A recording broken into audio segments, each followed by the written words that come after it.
With 2 more days before the legislature ends for summer, the tension is escalating inside this building. And just call the election already instead of having all these games around Bill 15 and 14. The opposition goading the NDP government over its controversial bills aimed at fast-tracking energy and infrastructure projects. Honourable member, in your dreams.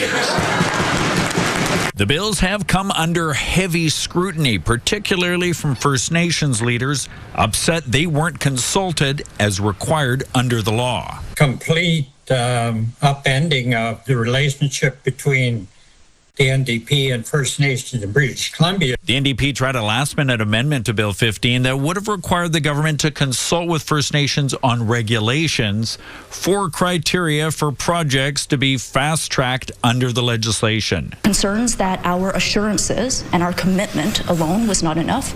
We were willing to bind ourselves in statute to our commitment. No dice, said the Greens and Conservatives, noting First Nations weren't consulted on this amendment either. Then an amendment comes forward. They hadn't been consulted on the amendment. So 2 wrongs don't make a right. First Nations leaders sent a letter today to Premier Eby reiterating calls to withdraw the bill.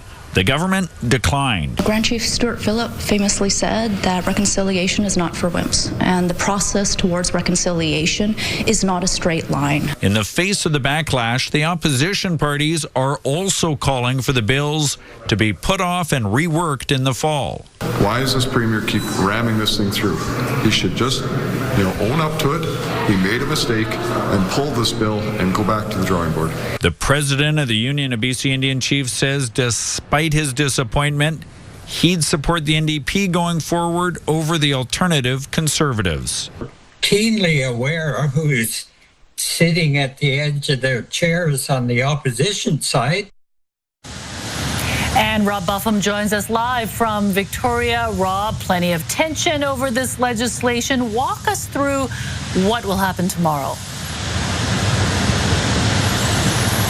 Well, Mi-Jung, there's been a lot of anticipation, but what's happened here is the NDP have invoked what's called closure, meaning debate of these bills is time limited to 7:50 tomorrow evening, at which point there will have to be a vote on these, unless, of course, the NDP reverse course and put these bills on hold. But the likelihood is they will go ahead, and they do have the numbers just by that 1-seat majority to pass these bills, even if they have to rely perhaps on the Speaker to break a tie.